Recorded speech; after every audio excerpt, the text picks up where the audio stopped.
को जय मसीह की। रावत चैनल मिनिस्ट्री में आपका स्वागत है। प्रिय भाई और बहनों, चैनल को फॉलो करें, कमेंट करें, शेयर करें और प्रभु का वचन सुने और आशीषित हों। आमीन। मेरे प्रिय भाई और बहनों, हम देखते हैं प्रेरितों की किताब उसका 9 अध्याय उसका 36 से लेकर 43 पद तक। यहां पे एक तबीता करके एक विश्वासी है। आमीन। तबीता करके एक विश्वासी है, उसके जीवन के बारे में इस प्रकार से लिखा है 9 का 36 में। याफा में तबीता अर्थात द्वारकास नामक एक विश्वासिनी रहती थी। वो बहुत से भले भले काम और दान किया करती थी। एक विश्वासी है, इसकी पहचान किस चीज से हो रही है? 2 बातें। एक तो भले भले काम करती थी, भलाई के काम में लगी रहती थी, भले काम करती थी। दूसरी बात, वो दान करती थी। तो ये 2 बातें इसका जीवन को आशीषी जिंदगी देते हैं। मेरे प्रिय भाई और बहनों, आज आप पर मैं भी एक विश्वासी। क्या एक विश्वासी के जीवन में एक तबीता के जैसे भलाई के काम हैं? या तबीता के जैसे दान देने के काम आज हैं हमारी जिंदगी में? क्या हम भी ऐसे करते हैं? मेरे प्रिय भाई और बहनों, ये बहुत से भले भले काम करती थी, बहुत से, और दान दिया करती थी। इसलिए इसके 2 कामों ने इसका नाम बाइबल में लिखवा लिया। हालेलुया। परमेश्वर का आत्मा ने अपने दासों को प्रेरित करके, प्रेरणा देके तबीता नाम स्त्री का भी नाम बाइबल में आ गया। क्यों? एक तो ये भले भले काम करती थी और एक दान करती थी। अब आगे देखते हैं क्या स्टोरी है। उन्हीं दिनों में वो बीमार होकर मर गई आजी, और उन्होंने उसे नहलाकर अटरी पर रख दिया। वो बहुत से भले भले काम करती थी, दान देती थी, लेकिन अचानक से जीवन में बीमारी आ गई और वो मर गई। लोगों ने उसको नहलाया, नहलाने के बाद उसको अटरी पे रखा। 38 पद में, इसलिए कि लूचा याफा के निकट था। चेलों ने यह सुनकर कि पतरस वहां है, 2 मनुष्य भेजकर उससे विनती की, हमारे पास आने में देर ना कर। अब लोगों को मालूम लगा कि पतरस शहर के अंदर एंट्री कर रहा है। लोगों ने जल्दी से कुछ चेलों को, लोगों को भेजा, पतरस को बुलवा लिया। पतरस को कहा, भाई जल्दी से आना, देर मत करना। 39, तब पतरस उठकर उनके साथ हो लिया, और जब वहां पहुंचा तो वे उसे उस अटरी पर ले गए। सब विधवाएं रोती और उसके पास आ खड़ी हुई, और जो कुर्ते और कपड़े द्वारकास ने उनके साथ रहते हुए बनाए थे दिखाने लगी। विधवाएं उसकी भलाई के काम दिखाने लगे। किसको? पतरस को। और विधवाएं क्या कर रही? बहुत रो रही है, क्योंकि वो दान देती थी, भले काम करती थी, विधवाओं का सहारा थी वो।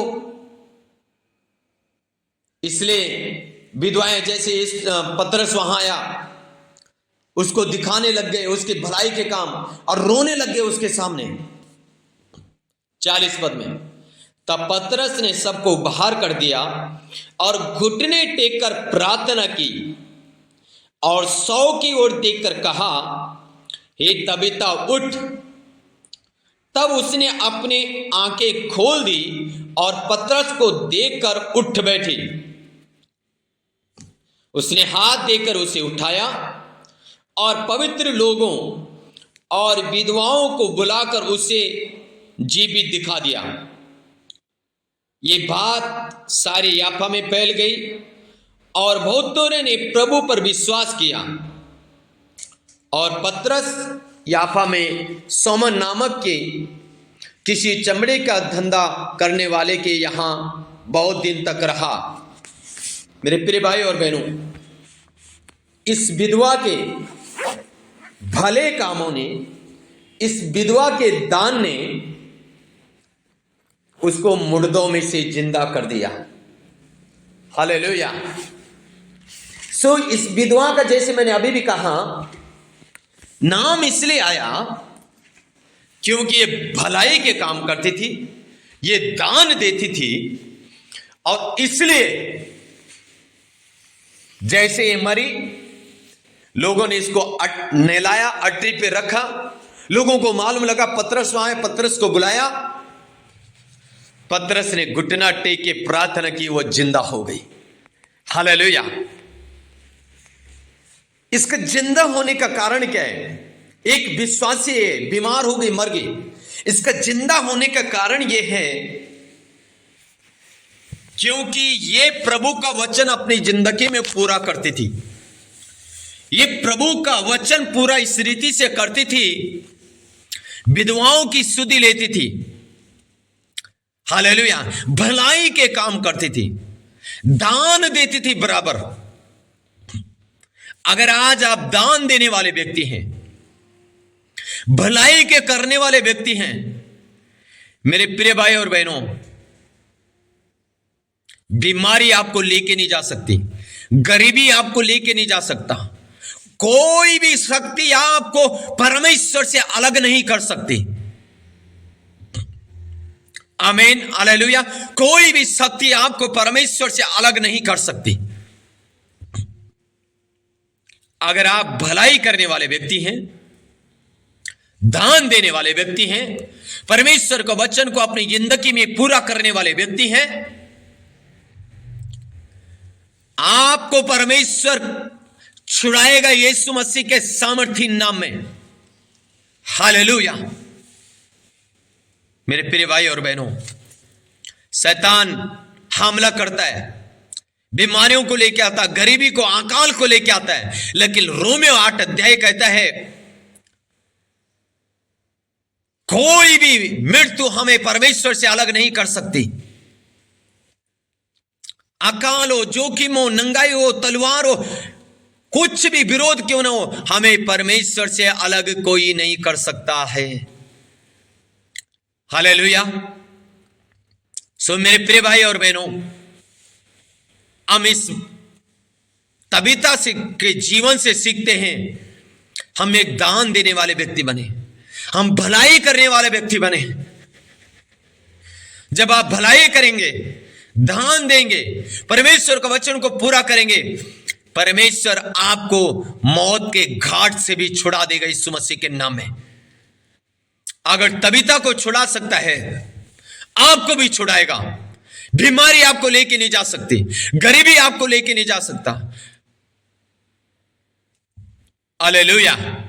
इसलिए मेरे प्रिय भाई और बहनों, भलाई के काम करें, दान देने वाले काम करें। हे कुरनेलियुस, तेरी प्रार्थना और तेरा दान स्वर्ग में परमेश्वर को स्मरण हुआ, इसलिए परमेश्वर ने मुझे तेरे पास भेजा है।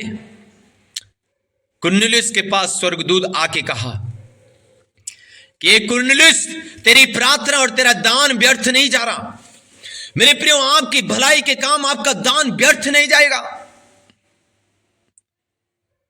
आप भी तबीता के जैसे अपने जीवन में आशीषित होंगे, उठ खड़े होंगे, बीमारी से, कर्ज से, शराबों से आप आजाद होंगे, आप आशीषित होंगे, क्योंकि उसने आपको आशीषित होने के लिए बुलाया है।